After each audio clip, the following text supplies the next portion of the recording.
장모님, 여기서 18년이나 공짜로 먹고 자고 했으면 됐잖아요? 이제 우리 부모님 오실 거니까 그만 시골로 내려가세요. 친정엄마는 18년 동안 내 아이를 키워주셨다. 산후조리 때 기저귀를 갈고 밤새 젖을 물리던 그 순간부터 유치원 등하원, 초등학교 참관 수업, 중학생이 된 아이가 밤늦게까지 숙제할 때 곁을 지키는 일까지. 엄마는 당신의 가장 빛나는 18년이라는 시간을 고스란히 내 가정이라는 땅에 묻으셨다. 그렇다면 나의 시댁 식구들은 어땠을까? 18년 동안 그들이 우리 집에 온 건 딱 5번뿐이었다. 추석 3번, 설날 2번 올 때마다 사흘을 넘기지 않았고 돌아갈 때는 어김없이 엄마가 담근 김장김치와 간장게장을 바리바리 싸 들고 갔다. 그런데 이제 와서 그들은 늙고 병들었다. 남편이 대뜸 말을 꺼냈다.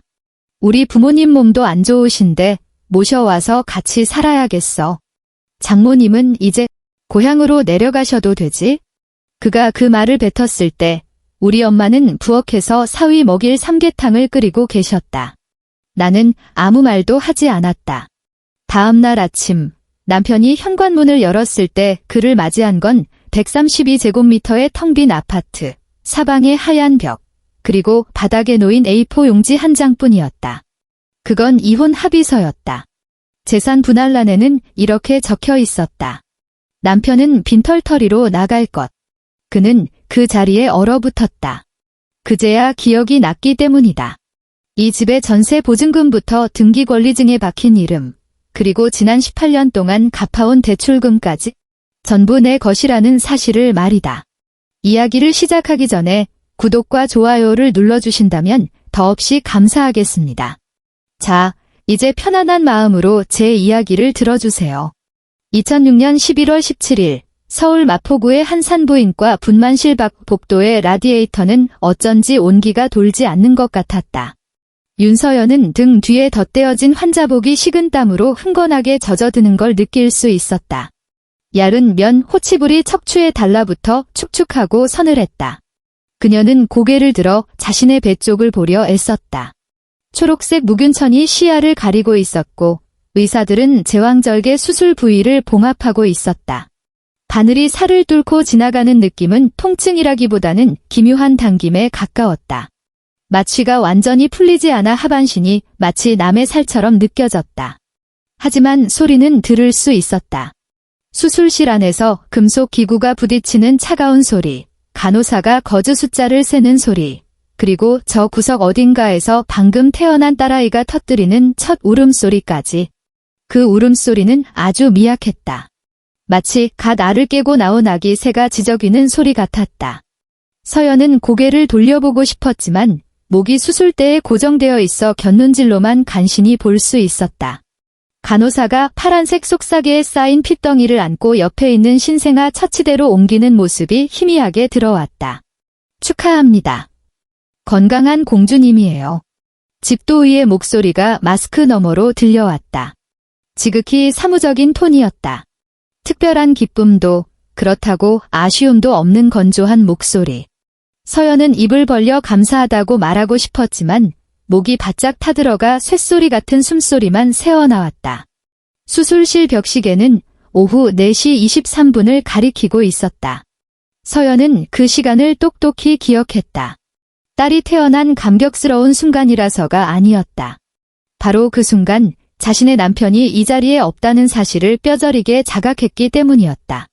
남편 최정호는 회사에 급한 서류를 처리하러 가야 한다고 했다. 오늘 새벽 6시 서연의 양수가 터졌을 때 그녀는 혼자 119에 전화를 걸었고 혼자 들것에 실려갔으며 응급실 밖에서 4시간을 홀로 기다렸다. 정호가 병원에 도착한 건 오전 11시가 다 되어서였다. 손에는 편의점에서 산 아이스 아메리카노 한 잔을 들고 얼굴에는 나왔어. 이 정도면 할 도리 다 했지 라는 표정을 띠고 있었다. 하지만 그는 고작 20분을 머물다 회사 전화를 받고 나갔다. 가서 처리만 하고 바로 올게. 당신 혼자 좀 버티고 있어? 금방 와. 그는 그렇게 말했다. 서연은 진통 때문에 말이 나오지 않아 그저 고개만 끄덕였다. 지금 그녀는 차가운 수술대 위에 누워 있다. 봉합이 거의 끝나가고 있었다. 간호사가 울음소리조차 가냘픈 아기를 얼굴 가까이 대주며 보여주었다. 아기의 얼굴은 쭈글쭈글했고 눈은 굳게 감겨 있었으며 피부는 신생아 특유의 검붉은 빛을 띠고 있었다. 서연은 손을 뻗어 딸의 볼을 만져보고 싶었지만 수액줄이 칭칭 감긴 손은 닿지 않았다.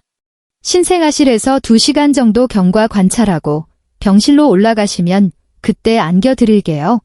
간호사는 그 말을 남기고 아기를 안고 나갔다. 서연은 파란색 속사계가 수술실 문 뒤로 사라지는 것을 보며 뼈에 사무치는 피로감을 느꼈다. 육체적인 고통 때문이 아니었다. 제왕절개 마취 기운이 아직 남아있어 몸은 감각이 묻었다. 그것은 설명할 수 없는 마음 깊은 곳에서부터 차오르는 묵직한 권태였다. 그녀의 나이 32. 보험회사에서 8년을 일했다. 밑바닥 텔레마케터로 시작해 팀장 자리까지 올라왔다. 수많은 가정을 보았고 수많은 보험 계약서에 도장을 찍었으며 구구절절한 사연들을 숱하게 들었다. 여자가 아이를 낳는다는 게 어떤 의미인지, 그럴 때 남자가 어떻게 행동해야 하는지 그녀는 너무나 잘 알고 있었다. 하지만 정작 그녀의 남편은 아내가 수술실로 들어가는 그 절박한 순간에 회사에서 긴급 서류를 출력하고 있었다. 자, 수술 끝났습니다.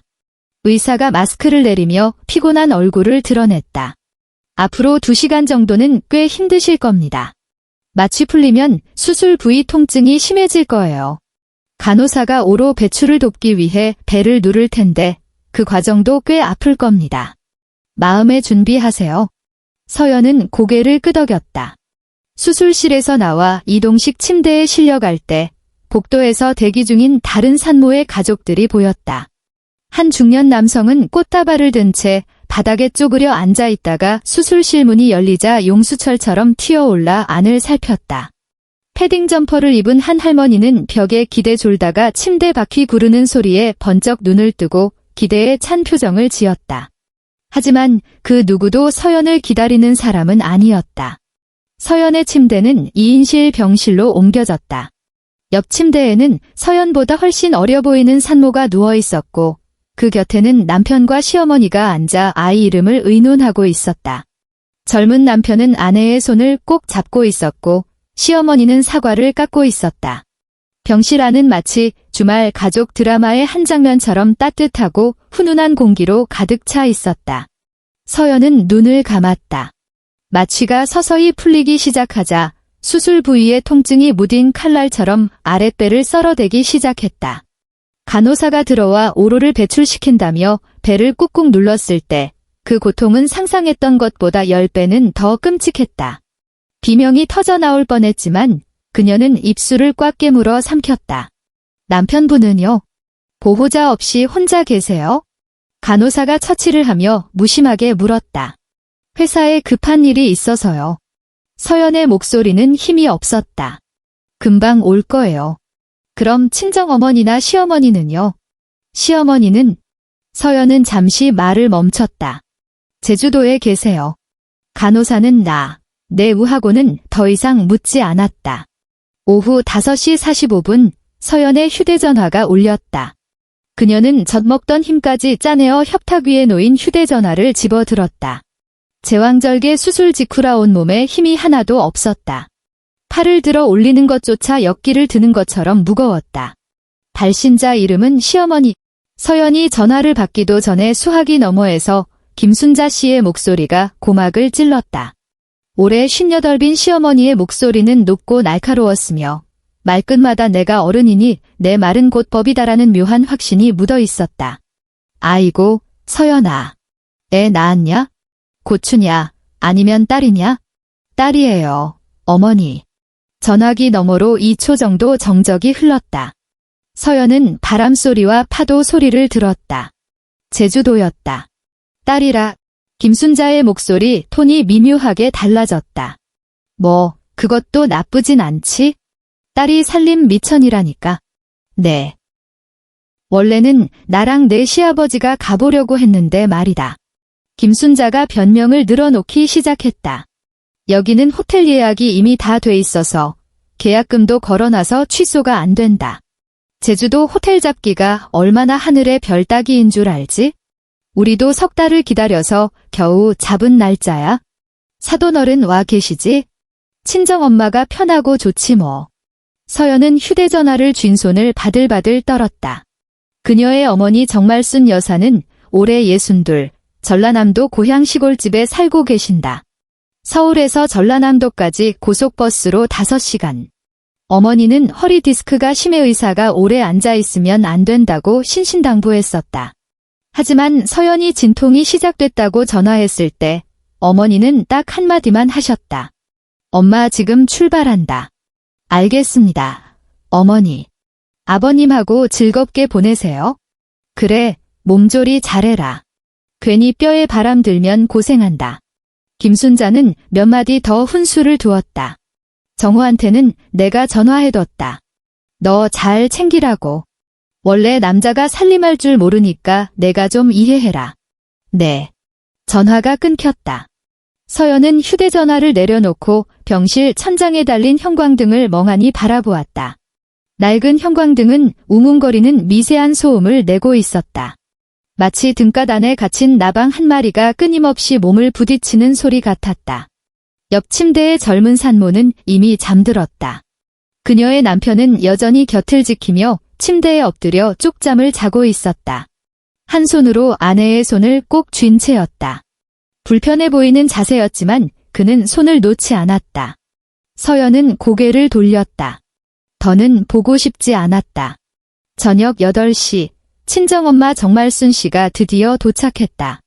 62살의 노인은 전라남도에서 고속버스를 타고 5시간, 서울역에서 다시 지하철을 2번 갈아타고 마지막에는 택시를 잡아 타고 병원까지 왔다. 병실 문을 열고 들어선 그녀의 얼굴은 흑빛이었고 이마에는 식은 땀이 송골송골 맺혀 있었다. 하지만 땀을 닦을 새도 없이 가장 먼저 딸의 침대로 달려와 서연의 손을 덥석 잡았다. 엄마 왔다. 엄마 왔어. 많이 아프지? 밥은 먹었냐? 서연은 어머니의 눈가가 붉게 충혈된 것을 보았다. 안 아파, 엄마. 왜 이렇게 늦게 왔어? 오는 길 힘들었지? 차가 좀 막히더라. 정말순 씨는 주섬주섬 가방에서 보온병을 꺼냈다. 미역국 가져왔어. 좀 마셔봐. 수술하고 바로 밥 못 먹는다며? 간호사한테 물어보니까 국물은 좀 마셔도 된다더라. 미역국은 여전히 따뜻했다. 전라남도에서 서울까지 5시간 넘게 걸려 들고 왔는데 어떻게 온기를 지켰는지 알 수 없었다. 서연이 보온병 뚜껑을 열자 푹 고아낸 사골 국물과 진한 미역 향기가 확 풍겼다. 갑자기 울컥 눈물이 솟구쳤다. 엄마, 허리도 안 좋은데 그 먼 길을 어떻게 이렇게 오래 앉아서 왔어? 난 괜찮다. 정말순 씨가 손을 휘휘 저었다. 내가 너 돌보러 왔지. 내 걱정하러 왔냐? 정호는? 정서방은 어디 갔어? 회사 일 때문에 잠깐 나갔어. 서연은 고개를 숙이고 국물을 마셨다. 금방 온대. 정말순 씨는 말이 없었다. 그저 국물을 마시는 딸을 물끄러미 바라보았다. 입술을 달싹였지만 끝내 아무 말도 하지 않았다. 밤 11시, 정호는 여전히 돌아오지 않았다. 정말순 씨는 병실 한 구석에 있는 보호자용 간이 침대에 이불을 깔았다. 그 침대는 폭이 60cm밖에 되지 않아 성인 한 명이 눕기에도 비좁았다. 그녀는 집에서 챙겨온 낡은 요를 바닥에 깔았다. 수없이 빨아 귀퉁이가 해진 소미불이었다. 엄마, 거기서 자면 허리 끊어져. 너무 딱딱하잖아. 서연이 걱정스럽게 말했다. 괜찮다. 나는 등 베기는 데가 더 편해. 정말순 씨는 몸을 옆으로 뉘어 딸 쪽을 바라보았다. 너 먼저 자라. 새벽에 애젖 물리려면 정신 맑아야 해. 마취가 완전히 풀리자 수술 부위가 욱신거리기 시작했다. 마치 녹슨 톱으로 아랫배를 썰어대는 듯한 둔탁하고 끈질긴 통증이었다. 간호사는 1, 2주 정도는 계속될 거라고 했다. 서연은 상처가 눌리지 않게 조심스럽게 돌아누웠다. 병실 유리창 너머로 간호사 스테이션의 불빛과 이따금 지나가는 간병인들의 그림자가 보였다. 새벽 2시, 신생아실 간호사가 수유를 위해 아기를 안고 왔다. 서연은 모유 수유가 처음이라 서툴렀다. 간호사가 3번이나 자세를 잡아주고 나서야 겨우 젖꼭지를 아기 입에 물릴 수 있었다. 하지만 딸은 젖을 빠는 힘이 약해 그저 입에 물고만 있을 뿐이었다. 신생아들은 원래 그래요. 하다 보면 늘 겁니다. 간호사는 그 말을 남기고 나갔다. 서연은 홀로 아기를 안고 병상에 앉아 멍하니 있었다. 옆에 있던 정말순 씨가 어느새 일어나 딸의 곁으로 다가왔다. 아기의 자세를 고쳐주며 나직하게 속삭였다. 이렇게 목을 잘 받치고. 그래, 옳지. 그렇게 하는 거야. 그때 문밖에서 발소리가 들렸다. 서연이 고개를 들자 문가에 서 있는 정호가 보였다. 양복 차림의 넥타이는 느슨하게 풀려 있었고 머리는 헝클어져 있었다. 겉보기엔 정말 야근에 시달리다 온 사람 같았다. 아직 안 잤어? 그가 들어와 서연의 품에 안긴 아기를 힐끗 보았다. 딸이네. 응. 당신 많이 닮았네. 정호가 손을 뻗어 검지로 아기의 볼을 쿡 찔렀다. 내일 다시 올게. 오늘은 너무 늦어서 나도 집에 가서 좀 자야겠다. 서연은 잠시 멍해졌다. 안 자고 가? 여기서 어떻게 자? 잘 데도 없는데. 정호가 하품을 쩍 했다. 장모님 와 계시잖아. 장모님이 봐주시면 되지. 그는 그 말을 끝으로 아기를 한 번 더 쳐다보더니 뒤도 돌아보지 않고 나가버렸다. 병실에는 다시 정적이 흘렀다. 정말순 씨는 딸의 침대 곁에 서서 복잡한 표정을 짓고 있었다. 분노, 안쓰러움, 그리고 깊은 체념이 뒤섞인 얼굴이었다. 하지만 그녀는 아무 말도 하지 않았다. 그저 딸의 품에서 외손녀를 받아 안고 등을 토닥이며 잠을 재울 뿐이었다. 서연은 베개에 기대어 어머니가 아이를 어르는 뒷모습을 바라보았다. 창밖은 11월 서울의 밤하늘이었다. 별 하나 보이지 않는 캄캄한 어둠뿐이었다. 정말순 씨는 병원 복도의 좁디 좁은 간이 침대에서 보름을 잤다. 그 침대는 너무 좁고 딱딱해서 처음 사흘 동안은 허리가 끊어질 듯 아파 밤잠을 설쳤다. 하지만 신음소리 한 번 내지 않았다. 딸이 깰까 봐 숨죽여 끙끙대며 손바닥으로 아픈 허리를 꾹꾹 누르며 날이 밝기만을 기다렸다. 서연은 어머니의 허리가 성치 않다는 걸 알고 있었다. 차라리 집에 가서 쉬시라고 산후 도우미를 쓰면 된다고 몇 번이나 말했지만 정말순 씨는 고개를 저었다. 산후 도우미 한 달에 얼마냐? 200. 300은 줘야 하지. 그 돈 아껴서 애 분유값 해라. 내 몸 내가 건사하는데 무슨 돈을 쓰냐. 정호는 매일 오후 6시에 칼같이 퇴근해서 7시면 병원에 왔다. 딱 30분을 머물다 집으로 갔다. 올 때마다 과일 바구니나 우유 따위를 사들고 왔지만 짐을 내려놓고는 소파 구석에 앉아 휴대전화 게임을 하거나 뉴스만 봤다. 오늘 몸은 좀 어때? 라거나 애는 잘 먹냐? 같은 영혼 없는 질문 몇 마디가 전부였다. 그는 단 한 번도 기저귀를 갈지 않았고 아이를 안아주지도 않았으며 서연의 오로를 닦아주거나 부은 다리를 주물러준 적도 없었다. 그 모든 굳은 일은 오롯이 칠순을 바라보는 장모, 정말순 씨의 몫이었다. 한 번은 서연의 오로가 새어 침대 시트가 붉게 물든 적이 있었다. 정말순 씨가 서둘러 새 시트를 가지러 가려는데 정호가 미간을 찌푸리며 한마디 했다. 아, 냄새 좀 심한데. 환기 좀 시키면 안 되나? 정말순 씨의 발걸음이 뚝 멈췄다. 그녀는 사위를 빤히 쳐다보았다. 그 눈빛 속에는 수만 가지 감정이 담겨 있었다. 분노와 실망, 그리고 내가 그럴 줄 알았다는 서글픈 체념까지. 하지만 그녀는 이번에도 입을 다물었다. 묵묵히 창문을 열어 11월의 찬바람을 병실 안으로 들였다. 서연은 침대에 누워 어머니의 굽은 등을 바라보며 목구멍에 뜨거운 돌덩이가 걸린 듯한 느낌을 받았다. 삼킬 수도 뱉을 수도 없는 그 답답함에 숨이 막혔다. 퇴원하던 날은 12월 2일이었다. 서울에는 첫눈이 내리고 있었다. 회색 하늘에서 흩날리는 쌀아기 눈이 병원 앞 아스팔트 바닥에 닿자마자 행인들의 발길에 지식여져 진창이 되었다.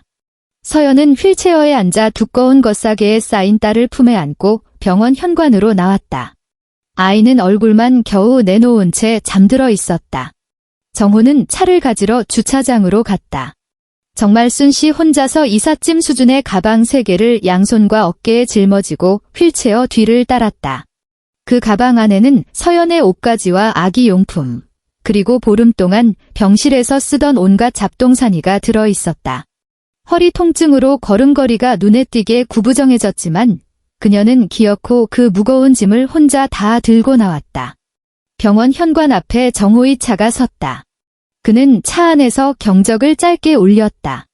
정말순 씨는 짐가방들을 트렁크에 싣고 나서 조수석 문을 열어 서연이 타는 것을 도왔다.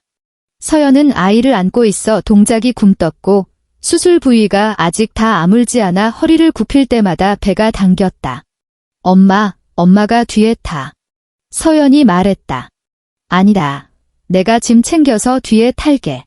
정말순 씨는 조수석 문을 닫아주고는 뒷좌석으로 가서 짐꾸러미 사이에 몸을 구겨 넣었다. 정호가 시동을 걸고 라디오를 켰다. 라디오에서는 한 개그맨이 진행하는 토크쇼가 흘러나오고 있었는데 하필이면 고부 갈등을 소재로 한 우스갯소리가 나오고 있었다. 서연은 말없이 손을 뻗어 라디오를 껐다. 차 안에는 엔진 소리와 창문에 부딪히는 눈발 소리만이 낮게 깔렸다. 정호가 백미러로 서연을 힐끗 보았지만 아무 말도 하지 않았다. 최정호의 하루는 시계 태엽처럼 정확했다. 매일 아침 7시 20분 기상, 7시 40분 출근, 8시 30분 회사 도착, 오후 6시 칼퇴근, 7시 귀가. 집에 오면 편한 옷으로 갈아입고 소파에 누워 텔레비전을 보며 저녁밥을 기다린다. 식사가 끝나면 다시 소파와 한 몸이 되어 리모컨을 돌리다가 11시면 씻고 잔다. 이 견고한 일과표는 18년 동안 단 한 번도 흐트러진 적이 없었다. 서연은 출산 휴가가 끝나자마자 보험회사로 복귀했다. 생후 2달 된 딸 수연이는 매일 새벽 5시면 자지러지게 울어댔다. 서연은 반사적으로 몸을 일으키려 했지만 정호가 항상 먼저 반응했다. 정확히 말하면 아이 울음소리에 잠을 깬 것이었다. 그는 짜증 섞인 목소리로 돌아누우며 웅얼거렸다. 장모님, 애 울어요. 그러고는 다시 코를 골았다. 그가 부르는 장모님은 바로 나의 엄마, 정말순 여사였다. 서연이 무거운 몸을 이끌고 일어나 보면 엄마는 이미 옆방에서 나와 있었다. 물이 빠져 희끗해진 낡은 내복 차림에 플라스틱 슬리퍼를 끌고 눈도 제대로 뜨지 못한 채 익숙한 손놀림으로 아기 침대에서 수현이를 안아 올리고 있었다. 너는 좀 더 자라. 내가 얼를게. 엄마가 서연에게 속삭였다. 서연은 엄마도 좀 쉬셔야죠 라는 말이 목구멍까지 올라왔지만 참아 뱉지 못했다. 말해봤자 소용없다는 걸 알기 때문이었다. 엄마는 늘 그랬다. 마치 이 집안의 모든 굳은 일을 도맡아 하는 게 천영이라도 되는 것처럼 모든 짐을 당신 어깨에 짊어지셨다. 하지만 그게 정말 엄마의 몫일까? 서연은 다시 베개에 머리를 묻고 천장을 노려보았다. 옆에서 정호가 드르렁거리며 코를 골기 시작했다. 낡은 엔진이 돌아가는 듯한 그 규칙적인 소음. 서연은 남편의 등을 바라보았다. 한때 야구 선수였다는 걸 증명하듯 넓고 단단한 등판. 하지만 지금 그 등은 낯설고 차갑게만 느껴졌다. 18년. 그렇게 18년이 흘렀다. 서연은 보험회사에서 승승장구했다. 일반 영업사원에서 팀장으로, 3년 뒤에는 대리점 대표로, 그리고 5년 뒤에는 지점 실적 1위를 달성하는 본부장이 되었다. 그녀가 따낸 계약 덕분에 팀원들 전체가 두둑한 보너스를 챙겨갔다. 매년 연말이면 회사에서 꽤 큰 성과급이 나왔다. 그 돈은 서연의 생명줄이었다. 전세 보증금 4억 원은 그 성과급을 한 푼, 2푼 모아 만든 것이었고 나중에 집을 사면서 받은 주택담보대출의 월 원리금 230만 원 역시 그녀의 월급 통장에서 꼬박꼬박 빠져나갔다. 그렇다면 남편 정호의 월급은? 그의 월급 통장은 시어머니 김순자 씨에게 상납되어 관리받고 있었다. 결혼 3년차 추석 때였다. 제주도 시댁에 내려갔을 때 김순자 씨가 서연을 조용히 불렀다. 정호 제가 경제관념이 없어서 큰일이다. 어릴 때부터 돈 귀한 줄 모르고 펑펑 써대서 말이야. 너는 바깥일 하느라 바빠서 남편 돈 관리해줄 시간도 없을 테고 차라리 월급 통장 나한테 맡겨라. 내가 알뜰하게 모아주마. 서연이 제가 관리할 수 있어요 라고 말하려던 찰나 정호가 이미 제 손으로 통장을 어머니에게 넘겨버렸다. 우리 엄마가 나 키우느라 고생하셨잖아. 엄마가 알아서 해주실 거야. 그날 이후 정호는 매달 김순자 씨에게서 50만 원을 용돈 명목으로 받았었다.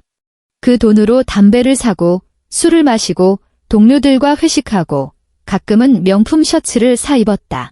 집 대출금, 관리비, 수도세, 전기세, 인터넷 요금, 아이 학원비, 보험료, 식비. 이 모든 생활비는 오직 서연의 주머니에서 나갔다. 한 번은 서연이 작정하고 계산기를 두드려 보았다. 18년 동안 들어간 모든 생활비를 엑셀 파일로 정리해보니 정호가 이 집에 보탠 돈은 다 합쳐도 1천만 원이 채 되지 않았다. 1년에 평균 55만 원 꼴이었다. 반면 서연은 대출 원금과 이자로만 이미 5억 가까운 돈을 갚았다. 어차피 엄마가 다 모아두고 계셔. 나중에 다 우리 거 될 텐데 뭘 그렇게 따져? 정호는 천하태평하게 말했다. 서연은 대꾸하지 않았다. 그녀는 그 지출 내역서를 클라우드 깊숙한 곳에 저장하고 아무도 풀 수 없는 비밀번호를 걸어두었다. 정말순 씨의 이 집에서의 직함은 무급 입주 가정부였다. 매일 새벽 5시에 일어나 아침을 준비했다. 서연은 속에 부담 없는 맑은 국을, 정호는 기름진 고기 반찬을, 손녀 수현이는 채소를 싫어하니 햄이나 달걀 반찬을 원했다. 세 사람의 입맛을 맞추기 위해 정말순 씨는 매일 아침 3가지 다른 밥상을 차렸다. 수현이를 학교에 보내고 나면 마포구 시장으로 장을 보러 갔다. 그녀는 10원이라도 아끼려고 발품을 팔아 가장 싱싱한 식재료를 가장 싼 가격에 사왔다. 시장 상인들은 그녀를 수현이 할머니라고 불렀고 덤으로 파 한 단이나 마늘 한 줌을 쥐어주곤 했다. 장을 봐오면 점심 준비, 청소기 돌리기, 걸레질, 빨래, 이불 털기. 오후 3시엔 학교 앞으로 수현이를 데리러 갔고 간식을 챙겨 먹인 뒤 숙제를 봐주고 저녁 준비를 시작했다. 저녁 식사가 끝나면 설거지, 주방 정리, 다음날 아침 거리 준비까지. 그렇게 하루가 저물었다. 18년, 6570일 그녀는 매일 똑같은 하루를 묵묵히 견뎌냈다. 정호는 단 한 번도 그녀를 장모님이나 거머니라고 살갑게 부른 적이 없었다. 그는 늘 저기요 혹은 할머니라고 불렀다. 그 호칭이 정말순 씨의 가슴에 생채기를 낸다는 걸 알면서도 그녀는 내색하지 않았다. 한국 사회에서 장모는 백년 손님이 아니라 그저 남일 뿐이니까. 수현이의 생일날이었다. 서연은 낡아 빠진 엄마의 옷이 마음에 걸려 새 패딩 점퍼를 하나 사드리고 싶었다. 7, 8년은 좋게 입어 솜이 다 죽고 털이 빠져나온 그 옷으로는 서울의 겨울바람을 막을 수 없었다. 엄마, 내가 봐둔 패딩이 있는데 내일 가서 한번 입어보자. 저녁 식사 자리에서 서연이 말했다. 정호가 숟가락을 내려놓으며 미간을 찌푸렸다. 얼만데? 38만 원. 38만 원. 정호가 기가 막힌다는 듯 코웃음을 쳤다. 아니, 장모님이 어디 나가서 사람 만날 일도 없는데 그렇게 비싼 옷이 왜 필요해? 집 앞에 시장이나 가시는데? 서연의 젓가락질이 허공에서 멈췄다. 그녀는 천천히 고개를 돌려 어머니를 보았다. 정말순 씨는 아무것도 못 들은 척 묵묵히 밥그릇에 코를 박고 있었다. 하지만 서연은 보았다. 젓가락을 쥔 어머니의 손이 파르르 떨리고 있는 것을. 그날 밤 서연은 기어이 그 패딩을 샀다. 자기 카드로 일시불 결제를 하고 다음 날 몰래 어머니의 옷장 깊숙한 곳에 넣어두었다. 정말순 씨가 그 새 옷을 입고 시장에 갔을 때 채소 가게 아주머니가 호들갑을 떨었다. 아이고 할머니, 때깔 곱네. 따님 솜씨지. 효녀뒀어, 정말. 정말순 씨는 그저 씁쓸하게 웃을 뿐이었다. 2024년의 가을은 예고도 없이 찾아왔다. 9월까지만 해도 늦더위가 기승을 부리더니 10월로 접어들자마자 기온이 뚝 떨어졌다. 서연은 아침 출근길에 트렌치코트를 꺼내 입어야 했다. 거리의 은행나무들은 노랗게 물들기 시작했고 낙엽들은 청소부의 빗자루질에 밀려 길가에 수북이 쌓여갔다. 수현이는 이제 고등학생이 되었다. 고등학교 1학년의 학업 스트레스는 중학교 때와는 차원이 달랐다. 매일 밤 11시가 넘도록 책상 앞을 지키는 손녀가 안쓰러워 정말순 씨는 따뜻한 우유 한 잔을 때워 방으로 들어갔다. 할머니, 먼저 주무세요. 저 기다리지 마시고요. 수현이가 말했다. 괜찮다. 잠도 안 오는데 뭐. 정말순 씨는 책상 한 구석에 앉아 손녀의 등 뒤를 지켰다. 10월의 어느 토요일 오후, 서연은 모처럼 쉬는 날이라 거실 소파에 앉아 책을 읽고 있었다. 정말순 씨는 주방에서 저녁 준비에 한창이었고, 수현이는 방에서 인터넷 강의를 듣고 있었다. 딩동. 초인종이 울렸다. 택배인가 싶어 서연이 현관으로 나갔다. 문을 여는 순간 그녀는 그 자리에 못 박힌 듯 굳어버렸다. 현관 앞에는 남편 최정호, 그리고 그의 부모인 시아버지 최만식과 시어머니 김순자가 서 있었다. 최만식 씨는 81의 나이답게 지팡이에 의지해 서 있었다. 머리는 백발이었고 얼굴의 주름은 세월이 파놓은 깊은 계곡 같았다. 3년 전 수현이 중학교 입학식 때 보고 처음이었다. 김순자 씨는 남편 옆에서 명품 가방을 팔에 걸고 서 있었다. 서연은 그 가방을 단번에 알아봤다. 3년 전 추석 때 그녀가 시어머니에게 선물했던 280만 원짜리 버버리 토트백이었다. 선물했을 당시 김순자 씨는 색깔이 너무 칙칙하다며 거들떠보지도 않고 구석에 처박아뒀던 가방이었다. 그런데 지금 그 가방이 그녀의 팔에 걸려 있었다. 택은 떼어졌지만 가죽은 새 것처럼 빳빳했다. 오늘을 위해 며느리 기를 죽이기 위해 작정하고 들고 나온 게 분명했다. 정호 씨, 미리 연락도 없이 이게 무슨 일이야? 서연의 목소리가 딱딱하게 굳었다. 갑자기 결정된 거야? 정호가 신발을 벗으며 태연하게 들어왔다. 부모님이 수현이 보고 싶다고 하셔서 모시고 왔어. 서연이 몸을 비켜 시부모를 맞았다. 김순자 씨는 들어오자마자 집안을 시찰하기 시작했다. 현관 신발장의 정리 상태를 훑어보고는 미간을 찌푸렸고 거실로 들어와 소파와 테이블 위에 찻잔을 쏘아보았다. 그러고는 냉장고 문을 벌컥 열어 반찬통들을 검열했다. 정말순 씨가 정갈하게 담아둔 총각김치, 콩나물 무침, 어묵볶음이 가지런히 놓여 있었다. 마지막으로 그녀는 텔레비전 장식장 위를 손가락으로 쓱 훑었다.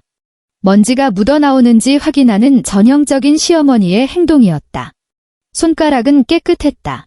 정말순 씨가 오늘 아침에 닦아놓은 덕분이었다. 김순자 씨는 흐음하고 콧소리를 냈을 뿐 칭찬도 타박도 하지 않았다. 그녀의 발걸음이 향한 곳은 손님방, 즉 정말순 씨가 쓰는 방이었다.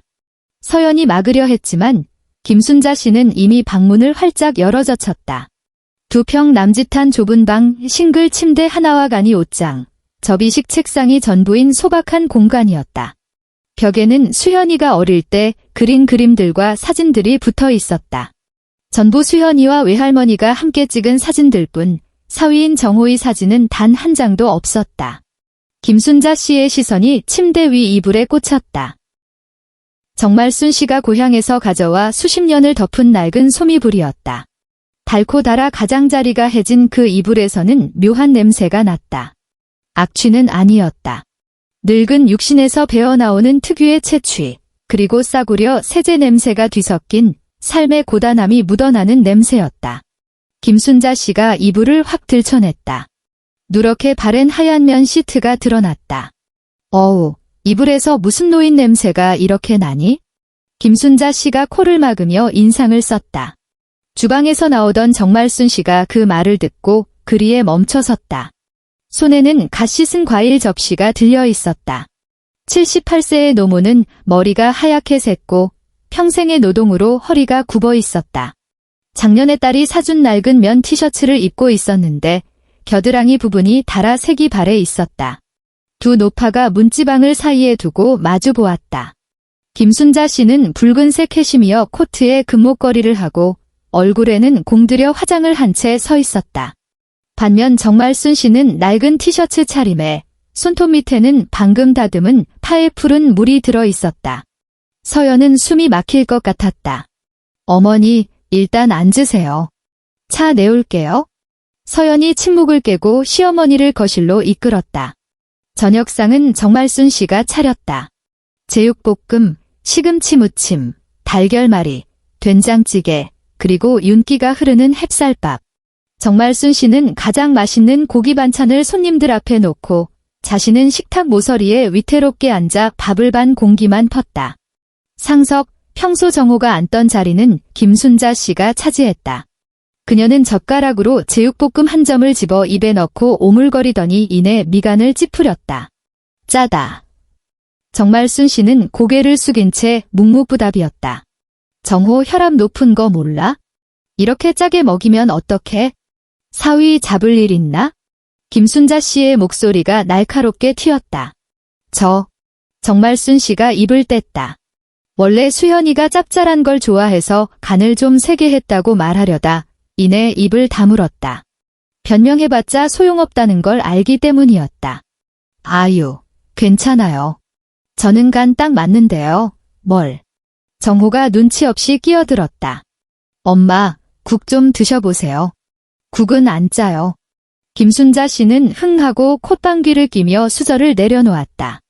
식탁 위에는 정막이 감돌았다.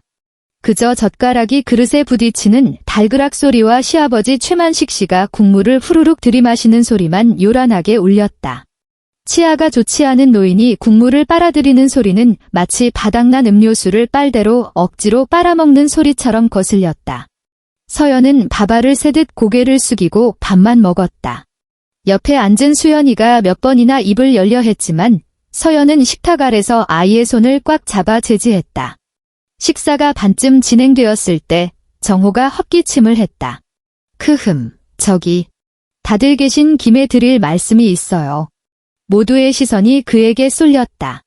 정호는 잠시 긴장한 듯 하더니 이내 가장의 권위를 내세우려는 듯 어깨를 펴고 근엄한 표정을 지었다. 다름이 아니라 요즘 아버지 다리가 많이 안 좋아지셨어요. 지팡이 없이는 걷기도 힘들어 하시고 어머니도 고혈압이 심해져서 누군가 옆에서 챙겨드려야 한다고 의사가 그러더라고요. 내가 장남인데 부모님 모시는 건 당연한 도리잖아. 그래서 그는 잠시 말을 멈추고 서연의 눈치를 살피더니 식탁 구석에 쭈그리고 앉은 정말순 씨에게 시선을 고정했다. 부모님을 모셔와서 같이 살 생각이야. 서연의 심장이 덜컥 내려앉았다. 그렇게 되면 집이 좀 좁아질 거야. 수현이도 고등학생이라 공부할 방이 필요하고. 내 생각엔 정호는 다시 한번 정말순 씨를 바라보았다. 이번에는 시선이 꽤 오래 머물렀다. 장모님, 이제 연세도 많으신데 서울 생활 답답하지 않으세요? 이참에 고향으로 내려가셔서 편하게 노후 보내시는 게 어떨까요? 저희가 매달 용돈 50만 원씩 보내드릴게요. 그 정도면 시골에서 혼자 사시기에 충분하잖아요. 식탁 위가 찬물을 끼얹은 듯 조용해졌다. 정말순 씨의 젓가락이 허공에서 멈췄다. 그녀의 입이 멍하니 벌어졌다. 무슨 말이라도 하려는 듯 입술이 떨렸지만 목소리는 나오지 않았다. 78. 그녀는 이 집에서 18년 동안 설거지를 했다. 새벽 5시에 일어나 밤 11시에 잠들 때까지 딸의 산후조리를 하고 손녀를 업어 키우고 사위의 밥상을 차리고 빨래를 하고 무릎이 닳도록 바닥을 닦았다. 그녀의 허리는 이 집에서 망가졌고 눈은 이 집에서 침침해졌으며 검던 머리는 이 집에서 하얗게 샜다. 그런데 이제 와서 고향으로 내려가라니. 사돈에게 방을 내주기 위해서. 정말순 씨는 천천히 젓가락을 내려놓았다. 앙상한 손이 파르르 떨리고 있었지만 그녀는 애써 태어난 척 주먹을 쥐어 감췄다. 그럼 서연이 생각은 어떤가? 그녀가 힘겹게 물었다. 정호가 서연을 향해 고개를 돌렸다. 서연아, 당신 생각은 어때? 내 말이 맞지? 서연은 대답하지 않았다. 그녀는 자리에서 일어나 안방으로 들어가더니 문을 쾅 닫아버렸다. 등 뒤로 김순자 씨의 득의양양한 목소리가 들려왔다. 거봐라, 쟤도 동의하는 눈치네. 그럼 결정된 걸로 알고 내일 날 박는 대로 정호 너는 손님방부터 싹 치워라. 서연은 안방문에 등을 기대고 주저앉았다. 손이 걷잡을 수 없이 떨렸고 숨이 가빠왔다. 분노. 살면서 이토록 뜨거운 분노를 느껴본 적이 없었다. 그날 밤 시부모는 기어이 눌러앉았다. 정말 순 씨는 당신이 쓰던 방을 사돈에게 내주고 수현이 방바닥에 이불을 깔았다. 수현이가 할머니 침대에서 주무세요 라고 울먹이며 매달렸지만 그녀는 한사코 바닥이 편하다며 손녀를 침대로 떠밀었다. 결국 수현이가 침대 옆바닥에 매트리스를 깔고 할머니 곁에 누웠다. 서연은 안방 침대에 앉아 뜬 눈으로 밤을 지새웠다. 밤 11시가 넘어 들어온 정호는 아내가 아직 깨어있는 걸 보고 슬그머니 다가와 눈치를 살폈다. 서연아, 너무 화내지 마. 나도 어쩔 수가 없었어. 부모님이 저렇게 원하시는데 화 안 났어. 서연의 목소리는 지나치게 차분했다. 그럼 왜 한마디도 안 해? 생각 좀 하느라. 정호는 아내의 태도가 어딘가 이상하다고 느꼈지만 깊이 생각하고 싶지 않았다.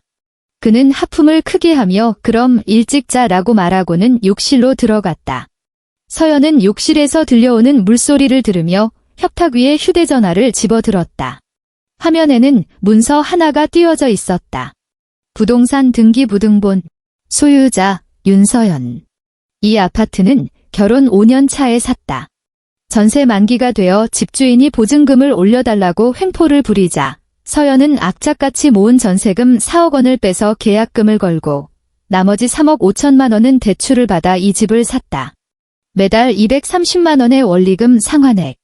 그녀의 월급 통장에서 13년 동안 하루도 빠짐없이 자동 이체되었다. 그동안 정호는 시어머니에게 맡긴 월급 통장에서 매달 50만 원씩 받아 생활비라며 내놓았다. 정말 순 씨는 그 돈을 한 푼도 쓰지 않고 우리 수현이 대학 등록금 해야지 하며 꼬박꼬박 저축해두셨다. 서연은 휴대전화 사진첩을 열어 등기부등본 캡처 화면을 다시 확인했다. 소유자 윤서연. 소유권 단독 소유. 그녀는 똑똑히 기억했다. 집을 살 때 정호는 땡전 한 푼 보태지 않았다. 계약금도 중도금도 잔금도 취등록세도 모두 그녀의 주머니에서 나왔다. 모든 서류에 오직 윤서연 세 글자만 박혀 있었다. 정호는 아마도 결혼 후에 산 집이니 당연히 부부 공동 재산이라고 이혼하면 반반 나눌 수 있을 거라고 착각하고 있을 것이다. 천만의 말씀. 서연은 휴대전화를 끄고 어둠 속에서 천장을 응시했다. 창밖 가로등 불빛이 커튼 틈으로 새어들어와 천장에 희미한 그림자를 만들었다. 지난 18년의 기억이 주마등처럼 스쳐 지나갔다. 수술실 밖에서 아메리카노를 마시던 남편. 고속버스를 타고 달려와 미역국을 건네던 엄마. 좁아터진 간이 침대에서 쪽잠을 자던 엄마의 구분 등 수현이가 올 때 장모님 글 찾으며 돌아눕던 정호. 38만 원짜리 패딩을 두고 비아냥거리던 그의 목소리. 그리고 오늘 밤 노인 냄새 난다며 이불을 걷어치우던 시어머니의 표정. 참을 만큼 참았다. 하지만 오늘 장모님은 고향으로 내려가시라는 말을 듣는 순간 서연의 인내심은 툭 끊어졌다. 그녀는 내 엄마였다. 나를 대신해 내 아이를 키우고 내 집을 쓸고 닦으며 청춘을 바친 엄마였다. 그런 엄마를 쫓아내고 그 자리에 자기 부모를 들이겠다고? 누구 마음대로? 서연의 심장이 쿵쿵 뛰었다. 두려움이 아니었다. 그것은 서늘하고 명징한 복수심이었다. 새벽 3시, 서연은 도둑고양이처럼 조용히 일어났다. 서재로 들어가 컴퓨터를 켰다. 결혼생활 18년치의 모든 기록을 샅샅이 뒤지기 시작했다. 은행 거래 내역서, 대출금 상환 증명서, 아파트 매매 계약서 원본, 전세 계약서, 아이가 태어난 순간부터 지금까지 들어간 모든 비용의 영수증들. 병원비, 유치원비, 학원비, 교복비. 그녀는 서류들을 하나하나 스캔하고 사진을 찍어 클라우드 비밀 폴더에 업로드했다. 동이 트기 전 그녀는 모든 종이 서류를 원래 자리에 돌려놓고 정장을 차려입었다. 정호는 안방에서 세상 모르고 코를 골고 있었다. 아내가 밤새 무슨 짓을 했는지 꿈에도 모른 채. 손님방에서는 김순자 씨와 최만식 씨가 정말순 씨의 낡은 이불을 덮고 편안하게 잠들어 있었다. 어제는 냄새난다고 질색하더니 잠은 잘만 오는 모양이었다. 오직 정말순 씨만이 깨어 있었다. 수현이 방바닥에 누운 채 그녀는 거실에서 들려오는 딸의 발소리에 귀를 기울였다. 현관문 도어록이 열리고 띠리릭 소리와 함께 딸이 나가는 소리를 들었다. 그녀는 일어나지 않았다. 딸이 어디로 가는지 묻지 않았다. 내 딸이 무언가 결심했다는 걸 어미는 본능적으로 알 수 있었다. 서연은 차를 몰고 강남으로 향했다.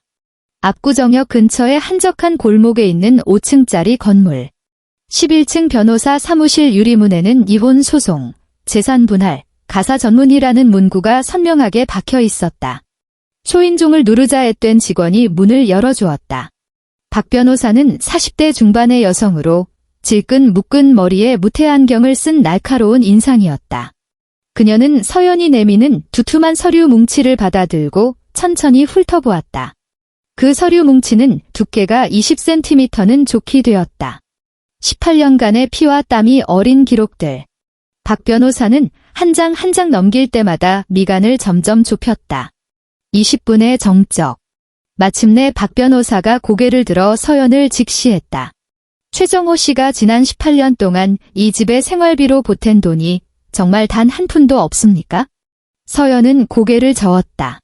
월급 통장은 시어머니가 관리해요. 매달 50만 원씩 식비 명목으로 준 게 전부입니다. 대출금, 아이 학비, 관리비, 공과금, 보험료 전부 제 통장에서 나갔어요. 박 변호사가 고개를 끄덕였다. 그럼 이 아파트, 매매 계약서랑 대출 상환 기록은 완벽하게 본인 명의로 되어 있나요? 네, 여기 다 있습니다. 서연이 서류 더미를 가리켰다. 박 변호사는 다시 계산기를 두드리기 시작했다. 결혼 전 모아둔 자금은요? 1억 5천만 원 정도 있었습니다. 8년 동안 일해서 모은 돈이에요. 그 돈은 어디에 쓰셨죠? 전세 보증금에 보탰고 나중에 집 살 때 계약금으로 썼습니다. 정리해봅시다. 매매가 중 계약금 4억 원에는 의뢰인의 결혼 전 특유 재산 1억 5천이 포함되어 있고 나머지 2억 5천만 원도 결혼 후 의뢰인의 소득으로 충당했습니다. 대출금 3억 5천만 원 역시 13년 동안 의뢰인 혼자 갚으셨고요. 원금과 이자를 합치면 대략 4억 2천만 원이 넘는군요. 변호사의 안경 너머 눈빛이 번뜩였다. 이건 게임이 안 됩니다. 100% 승소입니다. 박 변호사는 계산기를 내려놓고 서연을 바라보았다. 민법 제830조에 따르면 혼인 중 취득한 재산은 원칙적으로 부부 공동 재산으로 추정합니다. 하지만 일방이 그 재산의 취득이나 증식에 결정적인 기여를 했다는 사실을 입증하면 법원은 기여도에 따라 재산을 분할하게 됩니다. 그녀는 잠시 말을 멈추었다가 또렷한 목소리로 말을 이었다. 의뢰인의 경우를 보죠. 이 아파트의 매매 대금 중 계약금 1억 5천만 원은 의뢰인의 특유 재산입니다. 즉, 공동 재산 분할 대상이 아닙니다. 남은 계약금과 대출 상환금 전액 또한 의뢰인의 근로 소득으로 충당되었습니다. 반면 남편분이 18년간 기여한 금액은 월 50만 원의 식비, 총액으로 환산해도 약 1천만 원 남짓에 불과합니다. 서연의 심장이 빠르게 뛰기 시작했다. 그게 무슨 뜻인가요? 법적으로 이 아파트는 의뢰인의 단독 소유이거나 공동재산이라 하더라도 의뢰인의 기여도가 압도적이라는 뜻입니다. 박 변호사는 종이 위에 숫자를 적어 내려갔다. 이혼 소송으로 가서 기여도를 따진다면 남편분이 가져갈 수 있는 몫은 5% 미만일 겁니다. 서연은 잠시 침묵했다. 만약 그녀가 입을 열었다. 제가 다른 보상을 더 청구하고 싶다면요? 어떤 보상 말씀이십니까? 서연은 가방에서 또 다른 서류 뭉치를 꺼냈다. 그것은 손으로 꾹꾹 눌러 쓴 기록장들이었다. 페이지마다 날짜와 내용이 빼곡했다. 수현이가 초등학교 3학년 때부터 할머니를 위해 찍어준 브이로그의 대본 노트였다. 처음에는 오늘 할머니가 해준 맛있는 반찬으로 시작했다가 나중에는 할머니의 하루를 담은 꼼꼼한 생활 기록부가 된 노트들이었다. 서연은 새벽에 짐을 정리하다가 이 노트들을 발견했다. 저희 엄마 올해 78이세요. 서연의 목소리가 가늘게 떨렸다. 제 딸이 태어난 날부터 저희 집에 사시면서 아이 키우고 살림을 도맡으셨어요. 18년 동안 매일 새벽 5시에 일어나서 밤 11시에 주무셨고요. 월급도, 사대 보험도, 그 어떤 노동의 대가도 받지 못하셨습니다. 박 변호사는 기록장들을 훑어보며 미간을 좁혔다. 그러니까 어머니를 대신해 가사 노동에 대한 보상을 청구하시겠다는 겁니까? 네. 법적으로 충분히 가능합니다. 그 박 변호사가 고개를 끄덕였다. 민법 제839조의 2. 재산분할 청구권의 법리에 따라 이혼 시 기여도를 산정할 때 가사 노동의 가치를 포함할 수 있습니다. 게다가 장모님이 동거하며 육아와 가사를 전담했다면 이에 대한 부당이득 반환 청구나 위자료 산정에 반영할 수 있죠. 그녀는 노트를 넘기며 말을 이었다. 어머니께서 18년간 주도적으로 가사 노동을 전담하셨고 남편분이 이에 대한 대가를 전혀 지급하지 않았다는 사실이 입증된다면 승산은 확실합니다. 얼마나 받을 수 있을까요? 서울 지역 입주가사 도우미의 평균 임금을 기준으로 계산해보죠. 박 변호사가 다시 계산기를 두드렸다. 월 평균 150에서 200만 원 사이로 잡고 18년을 곱하면 대략 3억 8,800만 원이 나옵니다. 서연의 숨이 턱 막혔다. 거의 4억 원. 물론 법원에서 이 금액을 전액 인정하지는 않을 겁니다. 그 박 변호사가 덧붙였다. 하지만 기여도와 실제 상황을 고려했을 때 절반에서 3분의 2 정도는 인정받을 가능성이 큽니다. 즉, 어머니의 가사 노동 보상금으로 대략 2억에서 2억 5천만 원 정도를 주장할 수 있다는 얘기죠. 서연은 눈을 감았다. 2억 5천만 원. 그것은 어머니가 18년 동안 한 번도 받아보지 못한 땀과 눈물의 값이었다. 소송 진행하겠습니다. 서연이 눈을 떴다.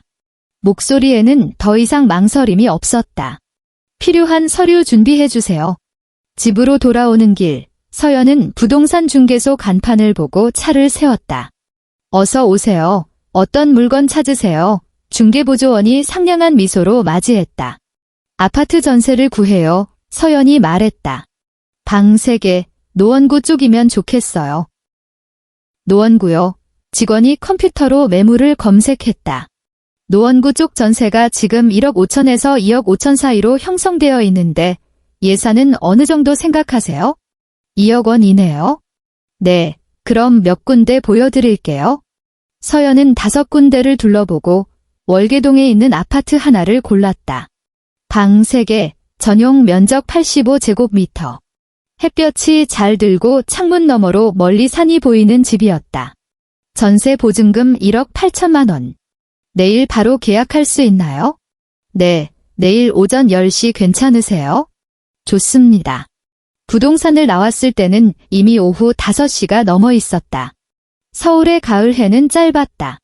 태양은 벌써 서쪽으로 기울어 하늘을 주황빛으로 물들이고 있었다. 서연은 길가에 서서 저녁 노을을 바라보았다.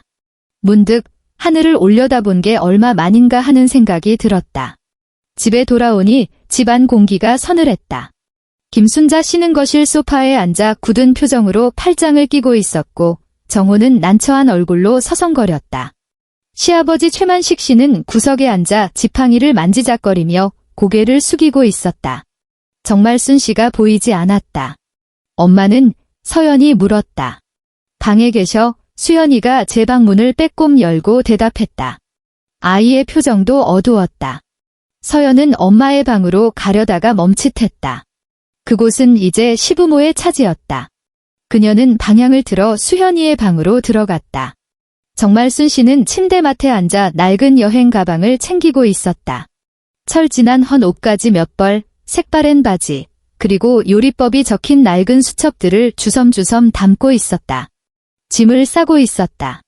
엄마, 뭐해? 서연의 목소리가 날카로워졌다. 짐 싼다. 정말순 씨는 고개도 들지 않았다. 정서방이 고향 내려가라는데 가야지. 어차피 내가 여기 있어봤자. 그거 놔. 서연이 다가가 엄마의 손을 낚아챘다.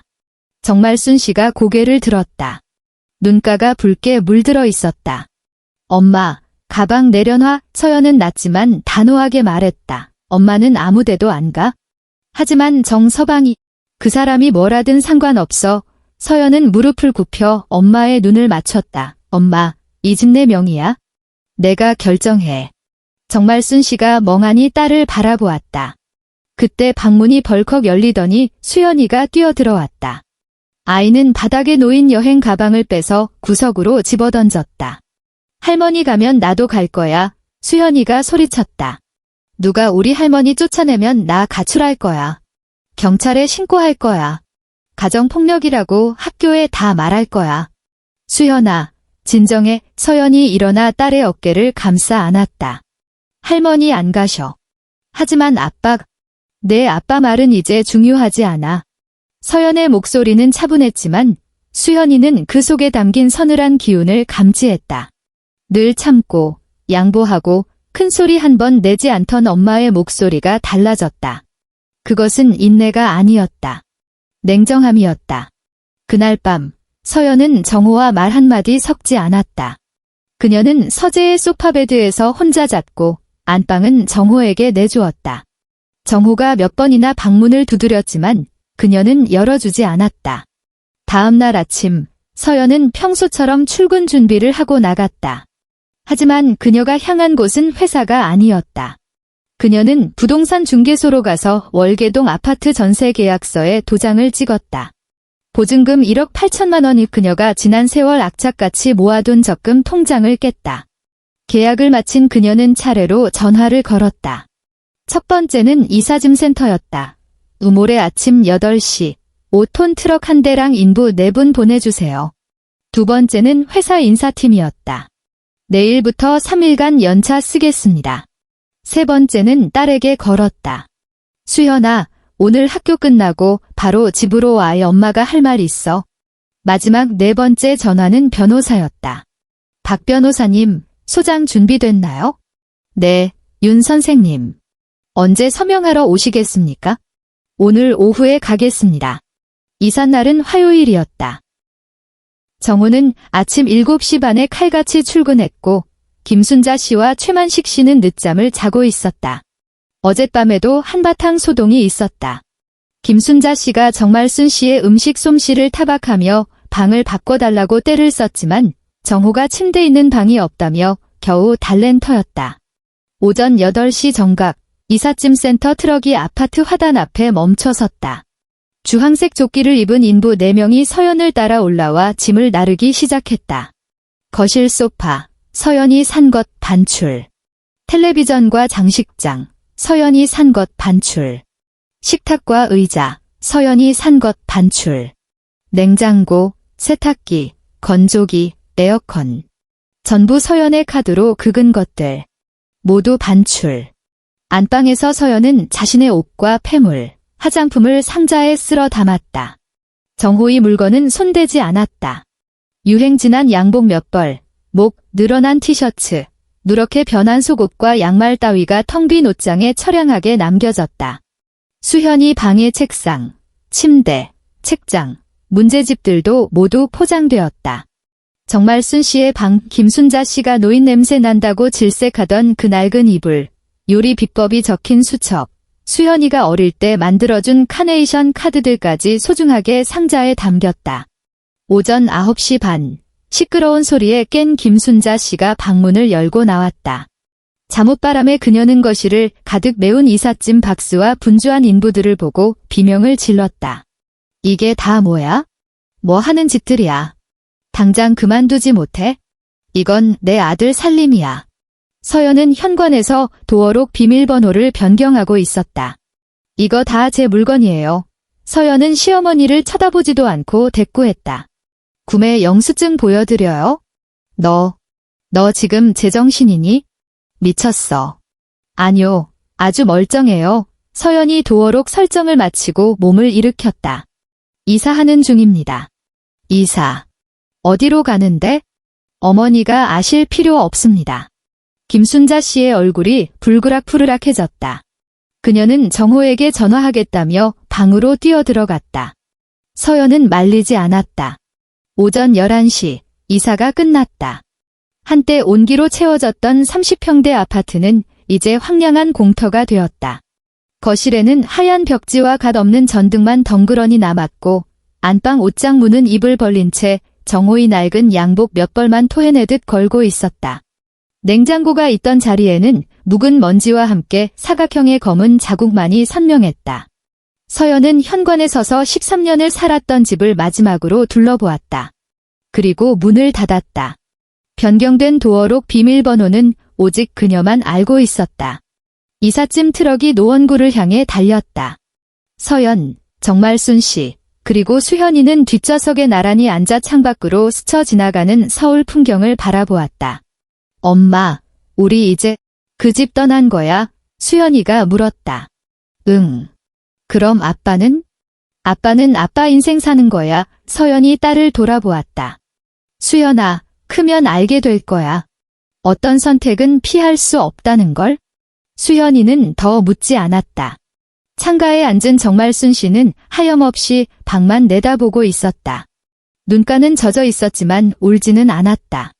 서연아, 엄마가 나직하게 불렀다. 나 때문에 너희 부부, 엄마 때문 아니야. 서연이 엄마의 거친 손을 잡았다. 내가 이제야 정신 차려서 그래. 트럭은 한강 다리를 건너 강북으로 향했다. 10월의 햇살이 강물 위로 부서져 내렸다. 마치 수만 개의 금비늘이 반짝이는 것 같았다.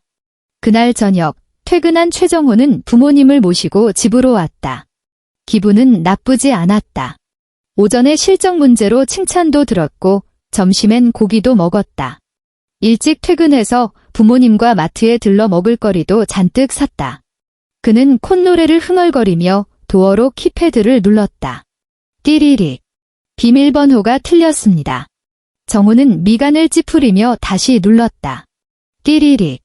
비밀번호가 틀렸습니다. 등에서 식은땀이 흘렀다. 그는 서연에게 전화를 걸었다. 신호는 가는데 받지 않았다. 2번, 3번. 옆에서 김순자 씨가 발을 동동 구르며 소리쳤다. 내가 아침에 말했잖니. 그 여자가 미쳤다고. 짐 다 빼서 도망갔다고. 왜 내 말을 안 믿어? 정우는 사색이 되어 관리실에 연락해 마스터키를 요청했다. 직원이 문을 열어주자마자 정우는 심장이 덜컥 내려앉는 걸 느꼈다. 거실이 비어 있었다. 소파도, 텔레비전도, 식탁도 없었다. 벽에 걸려있던 가족 사진조차 사라지고 못 자국만 흉하게 남아있었다. 김순자 씨가 안방으로 돌진해 옷장을 열어젖혔다. 텅 비어 있었다. 자신의 낡은 양복 몇 벌만이 주인 일은 허수아비처럼 매달려 있을 뿐이었다. 이 천하의 못된 것, 김순자 씨가 앙을 썼다. 칠판을 손톱으로 긁는 듯한 소름 끼치는 목소리였다. 살림을 다 훔쳐갔어. 경찰 불러. 이건 절도야. 도둑질이라고. 최만식 씨는 다리에 힘이 풀려 맨바닥에 주저앉았다. 지팡이가 바닥을 구르며 요란한 소리를 냈다. 정우는 넋이 나간 사람처럼 집안을 헤매다 부엌으로 들어갔다. 아일랜드 식탁 위에 A4 용지 한 장이 놓여 있었다. 그는 떨리는 손으로 종이를 집어들었다. 서연의 글씨체였다. 군더더기 없이 깔끔하고 냉정한 글씨. 집은 내 명의. 가구도 내 카드. 아이는 내가 키움. 당신은 당신이 왔던 곳으로 돌아가시오. 정호의 손이 심하게 떨려 종이가 바스락거렸다. 그는 다시 서연에게 전화를 걸었다. 이번에는 신호가 끊기기 직전에 연결되었다. 윤서연, 그가 쇳소리를 냈다. 당신 어디야? 지금 뭐 하는 짓이야? 수학이 넘어 서연의 목소리는 고요했다. 가을 강물처럼 차갑고 잔잔했다. 법원에 이혼 소장 접수했어. 뭐? 이 집은 내 특유 재산이야. 법적으로 공동재산 아니라고. 당신이 18년 동안 이 집에 보탠 돈, 다 합쳐도 1,000만 원도 안 돼. 반면 우리 엄마가 이 집에서 일해주신 노동의 대가 최저 시급으로만 계산해도 수억이야. 그녀는 잠시 말을 멈췄다. 부모님 모시고 싶다며? 효도해. 당신 능력으로. 야, 윤서연. 너 진짜 뚜. 전화가 끊겼다. 정호는 척추가 뽑힌 사람처럼 자리에 주저앉았다. 김순자 씨가 폰을 낚아채 다시 걸었다. 이번에도 서연은 받았다. 야, 이 앙큼한 년아. 김순자 씨가 고래고래 소리를 질렀다. 내가 제정신이냐? 내가 내 시험이다. 감히 시부모한테 이따위 짓을 해. 이 초간의 침묵. 이윽고 서연의 목소리가 들려왔다. 얼음장보다 차가운 목소리였다. 네, 시어머니 맞으시죠? 18년 동안 딱 5번 뵌 시어머니요. 이제 아드님이 지극정성으로 모신다니 축하드립니다. 소원 성취하셨네요. 뚝. 전화가 완전히 끊겼다. 김순자 씨는 뒷목을 잡고 넘어갈 듯 헐떡였고 최만식 씨는 바닥에 앉아 아이처럼 엉엉 울기 시작했다. 눈물과 콧물이 하얀 수염을 적셨다. 정우는 텅 빈 마룻바닥에 앉아 허공을 응시했다. 처음으로 깨달았다. 자신에게 남은 건 아무것도 없다는 사실을. 이혼 소송은 석 달 만에 끝났다. 첫 재판은 11월 하순에 열렸다. 서울가정법원의 법정은 크지 않았지만 긴장감이 감돌았다. 정우가 선임한 변호사는 지인이 소개해준 40대 남성으로 꽤 유능해 보였다. 하지만 서연 측 변호사가 20cm 두께의 증거자료를 판사석에 제출하자 정호 측 변호사의 얼굴이 굳어졌다. 18년치 은행 거래 내역, 13년간의 대출 상환 기록, 모든 가전, 가구의 구매 영수증. 구매자는 전부 윤서연. 수현이의 유치원부터 고등학교까지 모든 학비 납입 증명서. 출처는 서연의 급여 통장. 그리고 정말순 씨의 18년간의 일상을 증명하는 브이로그 영상 파일 300여 개. 판사는 1시간 동안 그 자료들을 검토했다. 피고 최정호 씨 판사가 피고석을 내려다보았다. 원고 측 증거에 따르면 혼인 기간 중 피고가 가정경제에 기여한 총액은 932만 원입니다. 반면 원고가 상환한 대출금은 4억 2,300만 원입니다. 이 수치에 이해 있습니까? 정호의 얼굴이 벌개졌다. 그의 변호사가 일어났다. 재판장님, 피고의 급여는 모친이 관리했을 뿐이며 이것이 기여도가 없음을 의미하는 것은 숫자를 묻는 겁니다. 우 판사가 말을 잘랐다. 이 금액이 맞습니까? 네, 정호가 기어 들어가는 목소리로 대답했다. 판사는 다시 모니터 화면을 보았다. 정말순 씨가 새벽에 일어나 밥을 하고 시장을 보고 설거지하는 영상들이 스쳐 지나갔다. 원고 모친의 가사 노동기여분에 대하여 판사가 판결문을 읽어 내려갔다. 법원은 정말순 씨가 혼인 기간 내내 주도적으로 가사 및 양육을 전담했음을 인정합니다. 서울 지역 가사 도우미 평균 임금과 실제 기여 기간을 참작하여 법원은 위자료 및 기여분을 산정했습니다. 판사는 잠시 뜸을 들였다. 1억 8천만 원. 정호 측 변호사가 반박하려 했지만 소용없었다. 여기에 재산 분할 차액을 더하여 판사가 결론을 내렸다. 피고는 원고에게 총 8,400만 원을 지급하라. 땅. 주문. 원고와 피고는 이혼한다. 마포구 소재 부동산은 원고의 소유로 한다. 피고는 판결 확정일로부터 30일 이내에 8,400만 원을 지급하라. 자녀 양육권은 원고에게 지정한다. 완벽한 패배였다. 8,400만 원. 정호에게는 그만한 돈이 없었다. 월급 통장은 어머니가 쥐고 있었고 김순자 씨는 그동안 아들 돈을 쌈짓돈 쓰듯 다 써버렸다. 건강보조식품 사고, 친구들과 골프 치러 다니고 해외여행 다니느라 남은 돈이 없었다. 정호는 결혼 전 모아둔 비상금을 털고 지인들에게 돈을 빌려 겨우 3천만 원을 마련했다. 나머지는 법원의 강제 집행 명령으로 월급에서 차압당하게 되었다. 설상가상으로 법원은 그에게 금융거래 제한 조치를 내렸다. 빚을 다 갚을 때까지 신용카드 사용 정지, 고액 소비 제한. 정우는 부모님을 모시고 경기도 외곽의 월세 50만 원짜리 반지하 방으로 들어갔다. 오래된 빌라의 지하 1층 창문은 반만 달려 있어 고개를 들면 지나가는 사람들의 발뒤꿈치만 보였다. 햇볕은 한 줌도 들어오지 않았고 방구석에는 곰팡이가 검푸르게 피어 있었다.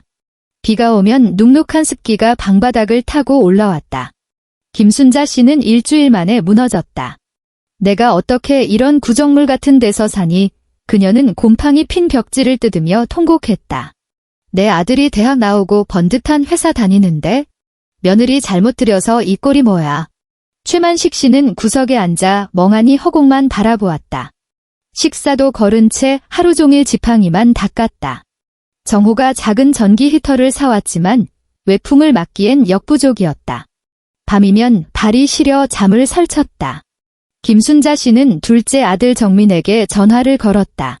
부산에서 처가 도움으로 자리 잡은 둘째였다. 정민아, 내 형이 지금 반지하에서 산다. 나랑 내 아빠도 골병 들게 생겼어. 내가 좀...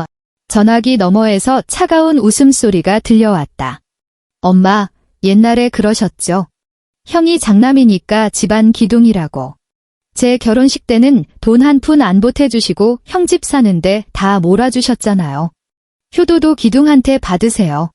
정민아, 내가 어떻게 엄마한테... 저 바빠요. 끊습니다. 뚜뚜. 김순자 씨는 전화기를 든 채 망부석처럼 굳어버렸다. 반년 후 서울의 벚꽃이 만개했다. 서연은 엄마와 수연이를 데리고 제주도로 여행을 갔다. 18년 전 시부모가 호텔 예약 때문에 못 온다던 바로 그 제주도였다. 그들은 바다가 한눈에 내려다 보이는 5성급 호텔에 묵었다. 정말순 씨는 서연이 새로 사들인 거위 털 패딩을 입고 있었다. 56만 원짜리 가볍고 따뜻한 옷이었다. 그녀는 호텔 테라스에 서서 쪽빛 바다를 바라보았다. 표정이 꿈을 꾸는 듯 몽롱했다. 엄마, 무슨 생각해? 서연이 따뜻한 유자차를 건넸다. 그냥... 정말순 씨가 찻잔을 두 손으로 감쌌다. 온기가 주름진 손바닥으로 전해졌다. 내 평생 이런 호강은 처음이라서. 서연의 코끝이 찡해졌다. 앞으로 더 좋은 데 많이 다닐 거야? 저녁 메뉴는 한우 샤브샤브였다. 붉은 선홍빛이 도는 최상급 한우와 싱싱한 해산물, 그리고 전복죽까지. 수연이는 신이 나서 할머니 접시에 고기를 놔드렸다. 할머니, 이거 한우래요. 입에서 살살 녹아요. 얼른 드세요. 정말순 씨가 고기 한 점을 입에 넣고 오물거렸다. 눈꼬리가 초승달처럼 휘어졌다. 그늘 한 점 없는 아이처럼 맑은 미소였다. 식사 후 밤바다를 산책했다. 노을이 지고 있었다. 수평선 너머로 붉은 해가 가라앉으며 바다를 황금빛으로 물들였다. 파도가 모래사장을 간지럽히며 쏴 소리를 냈다. 수현이가 휴대전화를 들어 할머니의 사진을 찍었다. 노을을 배경으로 환하게 웃고 있는 정말순 씨, 바닷바람에 머리카락이 헝클어졌지만 표정만은 더없이 평온했다. 수현이는 그 사진을 가족 단톡방에 올렸다. 아직 정호가 포함되어 있는 방이었다. 아무도 말을 하지 않았다. 1분, 2분, 3분, 한참 뒤 정호의 프로필 사진 옆에 숫자가 사라졌다. 그리고 메시지 하나가 떴다. 장모님, 죄송합니다. 메시지가 뜨고 3초 뒤 최정호님을 내보냈습니다. 제주도의 밤은 고요했다.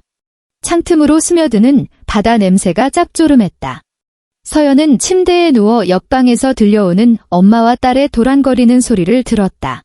내일은 일출을 보러 가자, 조식은 뭘 먹자 하는 소소한 이야기들. 서연은 눈을 감았다. 18년. 길고 긴 터널을 드디어 빠져나왔다. 누군가 물었다. 후회하지 않느냐고. 그 18년의 인내가 억울하지 않느냐고. 글쎄. 더 일찍 맞서 싸웠다면 달랐을까? 월급 통장을 뺏길 때, 출산할 때, 엄마가 식모 취급받을 때, 그때마다 소리쳤다면? 달라졌을 수도 있다. 아니면 더 빨리 끝났을 수도. 하지만 이 만약은 의미가 없다. 중요한 건 지금이다. 내 명의의 집, 내 통장, 내 딸, 그리고 나의 엄마. 노원구의 햇살 잘 드는 아파트에서 셋이서 아침밥을 먹고 주말이면 마트를 가고 저녁이면 드라마를 보며 웃는 지금. 가슴을 짓누르던 납덩이가 사라졌다. 서연은 돌아누워 창밖의 달을 보았다. 보름달이 휘영청 밝았다. 어릴 적 시골집 마루에서 엄마가 들려주던 옛날 이야기가 생각났다. 착한 사람은 결국 복을 받는다는 뻔한 이야기. 서연은 그 말을 믿지 않았었다. 하지만 지금은 아주 어쩌면 맞는 말일지도 모른다고 생각했다. 그날 밤 서연은 꿈을 꿨다. 꿈속에서 그녀는 다시 18년 전 산부인과 수술실에 누워 있었다. 마취 기운에 몸은 굳어 있고 주변은 시끄러웠다. 하지만 이번엔 문 앞에 누군가 서 있었다. 엄마였다. 낡은 손바지를 입고 보온병을 든 엄마. 땀에 젖은 얼굴로 헐떡이며 서 있었다. 5시간을 달려온 엄마. 엄마 왔다. 엄마가 속삭였다. 우리 딸, 엄마 왔어. 서연은 손을 뻗었다. 이번에는 엄마의 손을 잡을 수 있었다. 다음 날 아침, 눈을 뜨니 방 안가득 햇살이 들어와 있었다. 창밖으로 제주도의 푸른 바다와 갈매기들이 보였다. 서연은 일어나 옆방으로 갔다.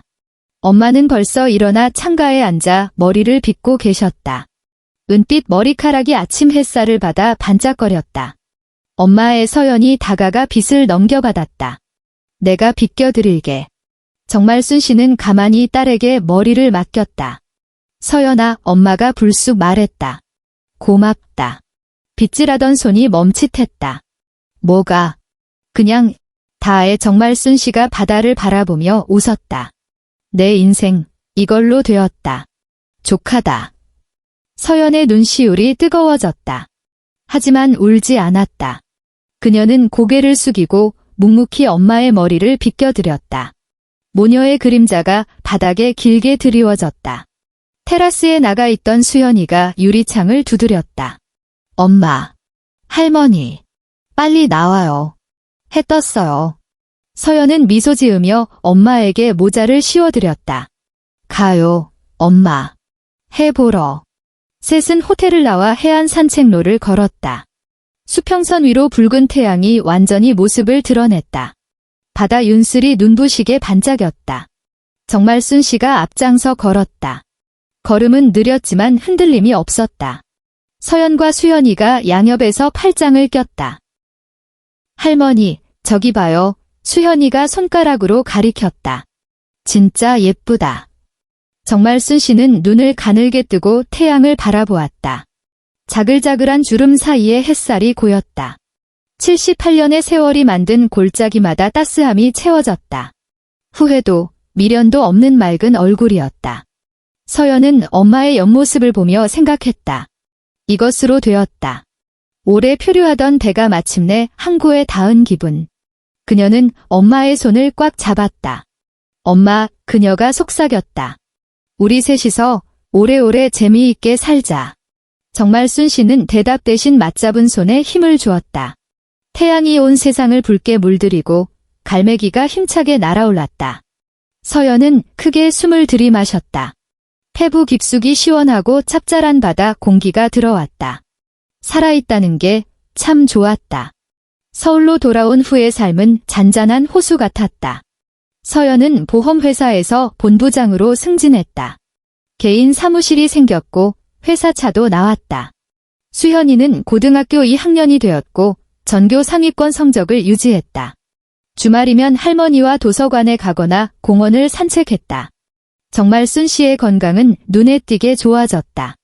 새벽 기상과 고된 가사 노동에서 해방되자 허리 통증도 줄었고 얼굴색도 환해졌다. 가끔 서연은 주말에 엄마를 모시고 병원 검진을 갔다. 의사는 혈압만 조금 조심하면 아주 건강하다고 했다.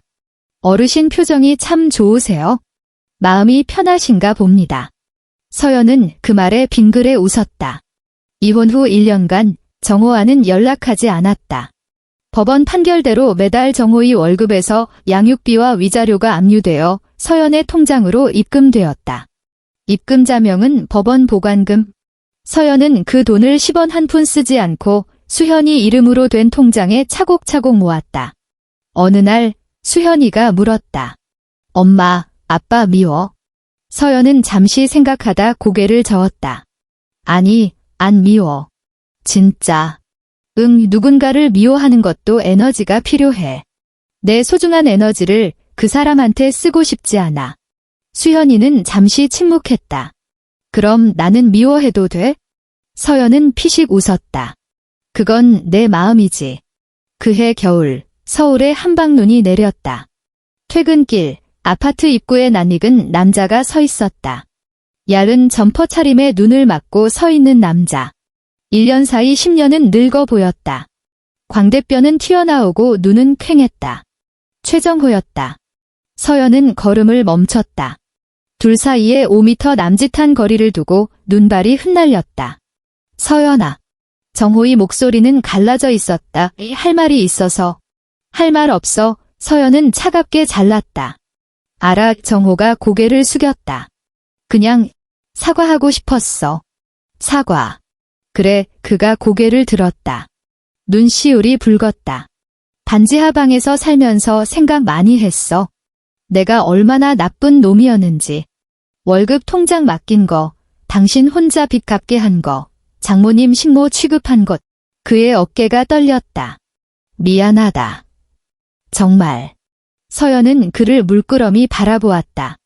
눈은 계속 내렸고 두 사람의 어깨 위로 하얗게 쌓였다. 사과, 들은 걸로 할게. 서연이 입을 열었다. 그게 다야? 정호는 입술을 달싹였지만 이내 고개를 저었다. 그래. 가볼게. 잘 가. 서연은 미련 없이 돌아섰다. 도어록 비밀번호를 누르고 현관으로 들어갈 때까지 그녀는 한 번도 뒤를 돌아보지 않았다. 정호는 닫힌 문을 한참 동안 바라보다가 눈 속으로 사라졌다. 집에 들어오니 온기가 감돌았다. 엄마 왔다. 수현이가 달려나왔다. 오늘 저녁 한우 샤브샤브래. 할머니가 고기 사오셨어. 그래. 서연이 웃으며 코트를 벗었다. 아파트 입구에서 정호를 만난 일은 굳이 말하지 않았다.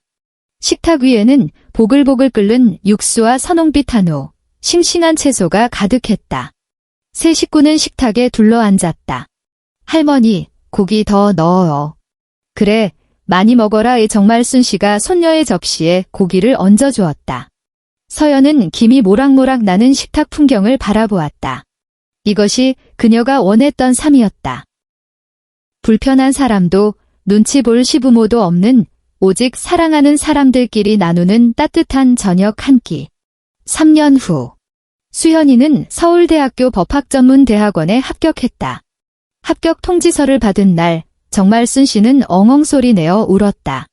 까막눈이나 다름없던 자신이 서울대 다니는 손녀를 두다니 꿈만 같다고 했다.